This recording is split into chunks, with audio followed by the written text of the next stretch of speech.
On a good day, he makes about $120. He sells his fruit plates for $10. I'm holding a scanner that's connected to a vehicle. It reads the sensors that are completed and not completed. Implementing a healthy diet and exercise is important for these students to help them improve productivity and increase their energy levels. We began with news out of France where millions of people protested for retirement reform.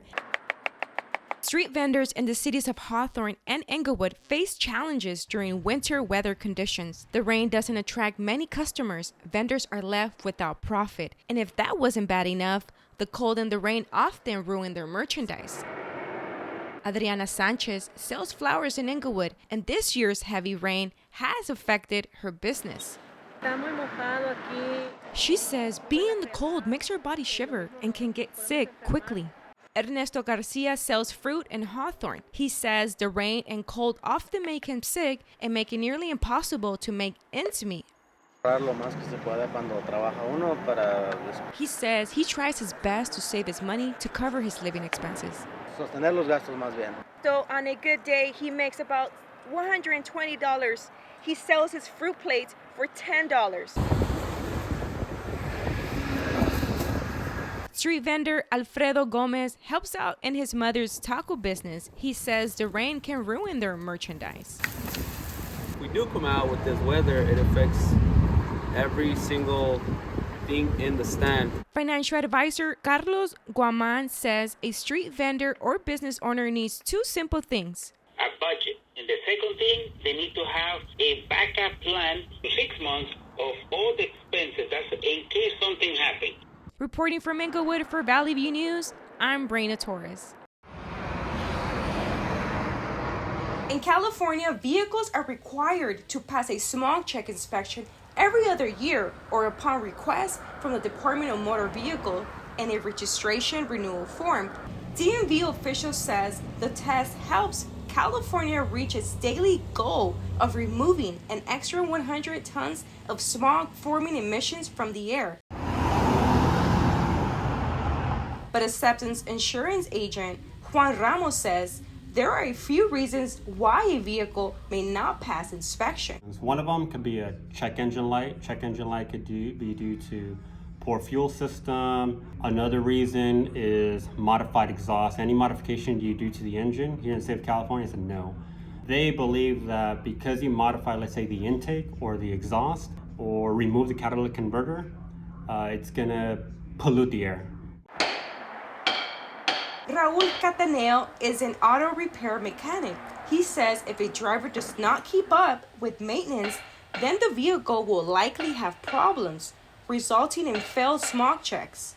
Fallan mucho los catalíticos, el catalytic converter, okay? Esa es una de las razones principales. He says one of the reasons in which a vehicle may not pass inspection is due to drivers not having a consistent maintenance follow-up. I'm holding a scanner that's connected to a vehicle. It reads the sensors that are completed and not completed. Once a car passes a smog check, the results get processed into the system of the DMV. Then the driver can complete their vehicle registration. Reporting from Hawthorne for Valley View News, I'm Reyna Torres. A group of students expressed the way their diet impacts their nutrition and overall health. Yeah, like, training Muay Thai. Shane Rockhold adds a well-balanced diet into his training and likes to keep his mind at peace. With all the daily stresses of life, school, work, all that, get an hour, 2 hours in.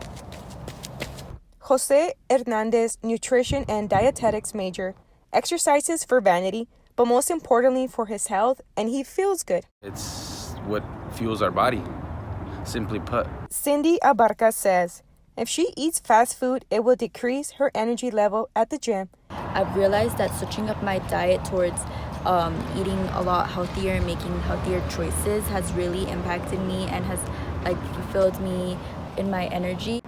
Implementing a healthy diet and exercise is important for these students to help them improve productivity and increase their energy levels. Reporting from Northridge, I'm Reyna Torres. I would like to set the stage with this question for you, Dr. Scott. For our audience, can you please explain why true crime has gotten so popular? There's a lot of discussion about why this genre exploded over the past decade. Podcast became more popular, I'd say, in the last 10 to 12 years. And there are certainly some seminal moments. I think Serial really sort of skyrocketed the entire genre. In 1994, O.J. Simpson was tried on charges. He killed your brother, Ron Goldman, and O.J.'s estranged wife, Nicole Brown Simpson. I wanted to ask you, you created a podcast, Media Circus, in which you have the victims and their families tell their stories in their own words and terms. Why did you decide to change this narrative surrounding true crime storytelling? Thank you for the question. Because we don't typically get a platform that is a free form for us to be able to share our true emotions, our candid answers, our thoughts, our experiences, our theories, and not have them go through the mainstream media's filter. Thank you, and that's all we have for today. I would like to thank all of you for meeting here with me and talking about true crime podcasts. Thank you. Thank you for the opportunity. Thank you. You're watching On Point. We'll be right back.